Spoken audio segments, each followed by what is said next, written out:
सभी साथियों को हमारा नमस्कार एवं स्वतंत्र ग्रामीण चिकित्सक की ओर से आप सभी का अभिनंदन।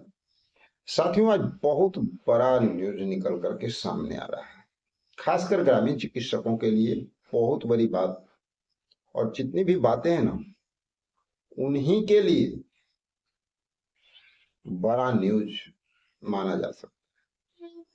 उसके बाद संविदा कर्मियों की भी बात हम लोग कर लेंगे, क्योंकि मॉनसून सत्र शुरू होने जा रहा है और हमें पता है कि जितने भी हमारे संविदा कर्मी साथी हैं, 4400 विभाग 4500 विभाग के जितने भी संविदा कर्मी, वो सभी लोग अपने कार्य के लिए लगातार प्रयासरत। और आपका प्रयास तभी सफल होगा जब आप लगातार प्रयासरत रहेंगे। और एक बहुत बड़ा सुनहरा मौका भी आप लोगों के हाथों में है। एक तरफ गवर्नमेंट जो है इस चुनावी वर्ष के दौरान लगातार लोगों को तोहफा दे रही है, तो दूसरी तरफ आपके पास एक बहुत बड़ा मौका भी गया है, क्योंकि 21 जुलाई से मॉनसून सत्र शुरू होने जा रहा है। चलिए इस पे तो बात करेंगे, लेकिन सबसे पहले आ जाते हैं हम लोग अपने ग्रामीण चिकित्सक साथियों के ऊपर। ग्रामीण चिकित्सकों के लिए एक बहुत बड़ा न्यूज निकल करके सामने आ रहा है। जिस स्वास्थ्य समागम को लेकर के हम लोग काफी उत्साहित थे, ग्रामीण चिकित्सकों में एक वास्तव में खुशियों का माहौल था। बहुत सारे हमारे जो साथी हैं वो निश्चिंत हो चुके थे कि इस बार स्वास्थ्य समागम 28 जून को बापू सभागार में रखा गया है और उस दिन हम लोगों के लिए माननीय मुख्यमंत्री के द्वारा बहुत बड़ा कार्य होता हुआ दिखा जाएगा। दूसरी ओर की सत्ता पक्ष के हमारे जितने भी साथी थे, वो लोग अति उत्साहित थे और उनके द्वारा बार बार ये जानकारी दी जा रही थी कि हर हालत में समायोजन का कार्य 28 जून को समाप्त होगा और ग्रामीण चिकित्सकों की जो मांगे हैं वो पूरी हो जाएगी, समायोजन इनका हो जाएगा। लेकिन इस बार पुनः एक बार पुनः कहने का मतलब ये है कि विगत 3 वर्षों से लगातार ये घटना चक्र चल रही है और वो घटना चक्र इस बार भी दोहरा दिया गया। यानी स्वास्थ्य समागम को स्थगित कर दिया गया है। जो 28 तारीख को बापू सभागार में होने वाला था, उस स्वास्थ्य समागम को तत्काल स्थगित कर दिया गया। क्योंकि इस घटना से एक चीज शायद हमारे साथी लोग जितने भी ग्रामीण चिकित्सक हैं सभी को पता होगा कि इस तरह की घटनाएं जो है आपको तकरीबन अगले साल जब लोकसभा का इलेक्शन था उस समय भी हुआ था। और उस समय याद कर लीजिए क्या हुआ था। एक घटना घटी थी, इलेक्शन का ही समय था और उसी समय स्वास्थ्य समागम की चर्चा सामने आई, डेट रखा गया, जुलाई अगस्त की बात है। और उसके बाद उस डेट को एक्सटेंड कि भाई अभी स्थगित किया जाता है, चंद दिनों के बाद अगले सप्ताह में कंफर्म जो है 1 सप्ताह के अंदर दोबारा डेट रखा जाएगा और आप लोग को जानकारी दी जाएगी। लेकिन वो डेट धीरे धीरे धीरे धीरे बढ़ते बढ़ते अब आचार संहिता जिस दिन लगा उस दिन तक ये बातें होती रह गई कि बस हो सकता है उसी दिन कुछ अनाउंसमेंट हो जाए और उसी दिन कोई प्रोग्राम हो जाए। लेकिन ऐसा हुआ नहीं, अंतोगतवा इलेक्शन आ गया और चुनाव भी बीत गए। फिर 2025 में इस बार शुरू हुआ है। जून में 28 जून को स्वास्थ्य समागम था जिसको स्थगित कर दिया गया है और आपको बताया गया है, आप स्क्रीन पे देख सकते हैं, जो चिकित्सा प्रकोष्ठ के अध्यक्ष डॉक्टर एलवी सिंह हैं उनके द्वारा बताया गया है कि वेट कीजिए, बहुत जल्द जो है अगला डेट जारी होगा स्वास्थ्य समागम का। तो इसमें दो खेमे हमारे ग्रामीण चिकित्सक साथियों में बन जाते हैं। एक तो पूरी तरह से इस पे विश्वास करते हैं कि बिल्कुल कहीं कुछ जाने वाला नहीं है, अगला सप्ताह ना तो अगला सप्ताह जुलाई में या अगस्त में हम लोग का जो है समागम होगा और हम लोगों के लिए अनाउंसमेंट भी होगी।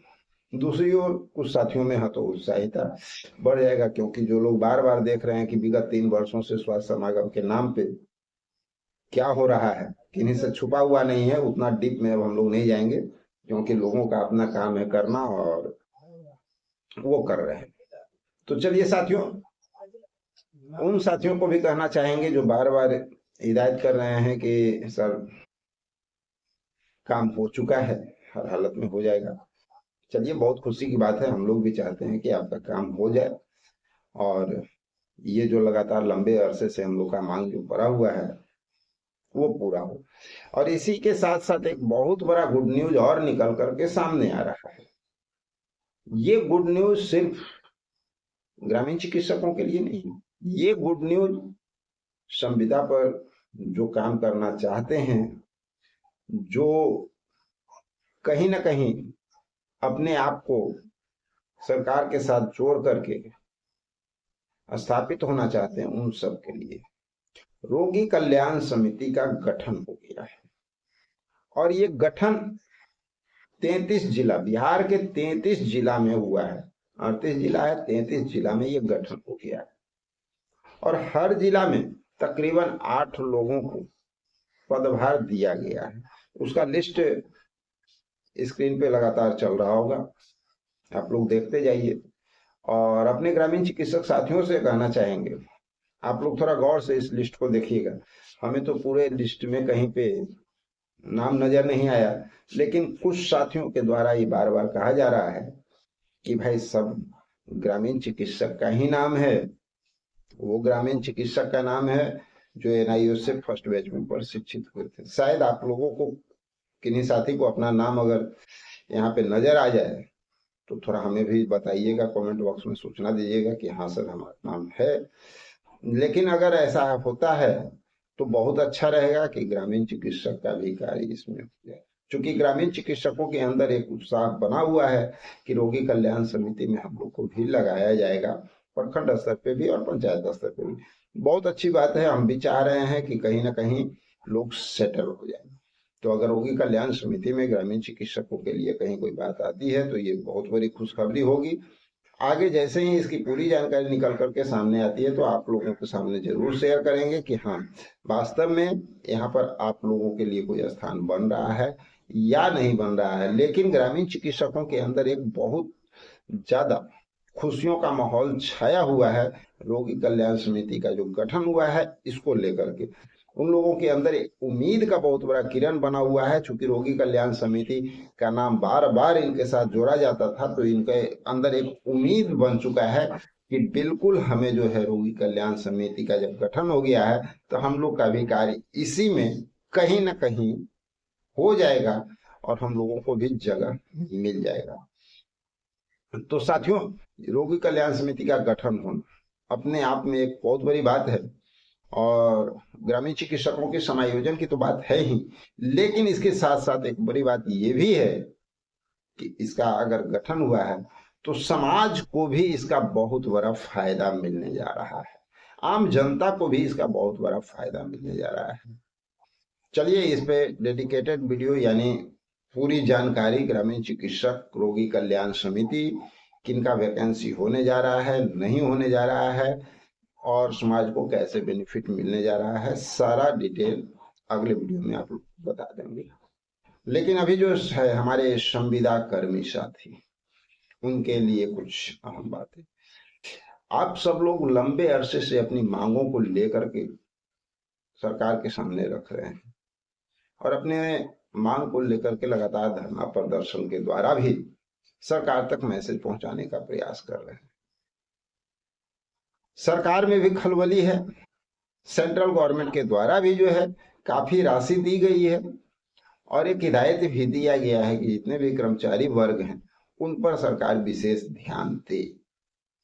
और स्वाभाविक है, आप लोग कुछ दिन पहले देखे होंगे जीविका के बारे में जो निकल करके सामने आया है, और भी कुछ कर्मचारी हैं उनके लिए भी सरकार के द्वारा बेनिफिट दिया गया है। कुछ संविदा कर्मियों को भी बेनिफिट मिला है, वेतन वृद्धि भी हुई है और कुछ लोगों के लिए अभी कुछ और तोहफा और सौगात मिलने की उम्मीद भी बन रही है। उच्च आयुक्त का बैठक जो है वो लगातार चालू है, 25 से शुरू हो चुका है और वो भी चालू है और उसमें संविदा कर्मियों से रिलेटेड सारी बातें हो रही है। तो चलिए, बहुत बड़ी जानकारी निकल करके आप लोग के लिए सामने आ रहा है। लेकिन इसके साथ साथ एक बात कहना चाहेंगे कि जिस तरह से आप लोग लगातार मेहनत किए, अब उसका फल मिलने का समय आ गया है। अब वो गलती आप मत कीजिएगा जो गलती हमारे कुछ साथी कर बैठे, कि जब वक्त आया अपना अधिकार लेने का, जब समय सही समय आया, जिस समय एकजुट होकर के सरकार से अपने अधिकार की बात होनी चाहिए थी, उसी समय लोग सरकार की गोद में चले गए और अपनी लड़ाई को स्थगित कर दिया। लगातार विगत 5 वर्ष मेहनत करने के बाद मेन टाइम पे अपने आप को साइड कर दिए। ये गलती मत कीजिएगा। इस उम्मीद में मत बैठ जाइएगा कि नहीं सरकार इतना कर रही है, इतना दे रही है, तो हमारा तो कहीं ना कहीं जगह बना हुआ है, हम हाथ मोड़ के बैठ जाते हैं। मत कीजिएगा, क्योंकि अभी थोड़ा सा जो प्रयास कीजिएगा ना, वो आपको सफलता के उस कगार तक पहुंचा सकता है।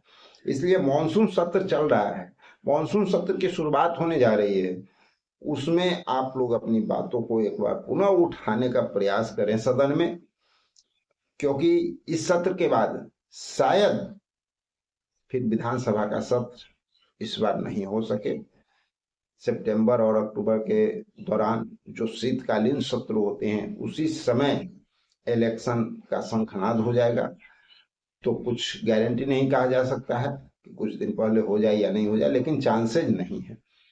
तो अभी मौका है, मौका का फायदा उठाइए, अपनी आवाज को उठवाइए वहां पे, और लगातार अपने प्रयास को जारी रखिए। जब आप सरकार पे दबाव बनाने में सक्षम हो जाएंगे, आज तक रिकॉर्ड है, एक प्रोजेक्ट है, और वो प्रोजेक्ट कौन सा है? जीविका। आपको पता है कि जीविका का निर्माण कब हुआ था? माननीय मुख्यमंत्री के आने के बाद हुआ था। मुख्यमंत्री ने खुद जीविका कैडर का निर्माण किया था। इस एनजीओ संस्था को शुरुआत करने वाले माननीय मुख्यमंत्री ही हैं, कोई और नहीं है। और जिस समय से वो शुरू किए हैं, ग्रामीण चिकित्सकों की तरह बात नहीं हुई है, आपकी तरह बात नहीं हुई है, सभी संविदा कर्मियों की तरह बात नहीं हुई है। उनका जब कैडर शुरू किया गया, उसी समय से लगातार उन पर सरकार ध्यान बनाए हुई है। और आप देखते होंगे सबसे ज्यादा प्रोग्राम जीविका के लिए होता था, सबसे ज्यादा प्रोत्साहित जीविका को किया जाता था। उनका अपना प्रोजेक्ट था और उस पर वो काम कर रहे थे, और जीविका का मानदेय भी डबल वृद्धि कर दिया गया, और उनको बहुत बड़ा सौगात दिया गया, बहुत बड़ा सौगात। लोग समझ नहीं सकते हैं कितना बड़ा सौगात है, बहुत बड़ा सौगात जीविका को मिला है। कई क्षेत्रों में उनको स्थापित कर दिया गया। सोच लीजिए पूरे बिहार के जो स्वास्थ्य विभाग के जितने भी सरकारी हॉस्पिटल हैं, छोटा से लेकर बड़ा तक, सभी जगह पे उनको जगह दे दिया गया, कैंटीन की सुविधा दे दी गई, एक और बड़ा रोजगार दे दिया गया। और वो रोजगार सिर्फ रोजगार नहीं है, उसमें सरकार के द्वारा सब्सिडी मुहैया कराई जाएगी, और वो भी जनता के लिए। और जो जीविका वहां पे वर्क करेंगे ना, जो वहां पे काम करेंगे, जो कैंटीन चलाएंगे, जिसमें 4 या 5 जीविकाएं आप समूह बना करके वहां पे काम करेंगे, उन सबको वेतन भी मिलेगा, वो भी गवर्नमेंट के द्वारा। तो आप समझ जाइए कितना बड़ा सौगात मिला है। इसलिए कि वो उनका अपना प्रोजेक्ट था, और शुरू से उस प्रोजेक्ट पे वो लगातार जो है ध्यान रखें। ग्रामीण चिकित्सकों की तरह नहीं कि 2013 में अनाउंसमेंट हो गया था प्रशिक्षण का, और उसके बाद आज तक सरकार उसके बारे में न एक शब्द बोली है और न ही कोई कार्य की है, न ग्रामीण चिकित्सकों को प्रोत्साहित करने का काम। तो ये बात है। इसी तरह का और भी आप देखे होंगे पंचायती राज,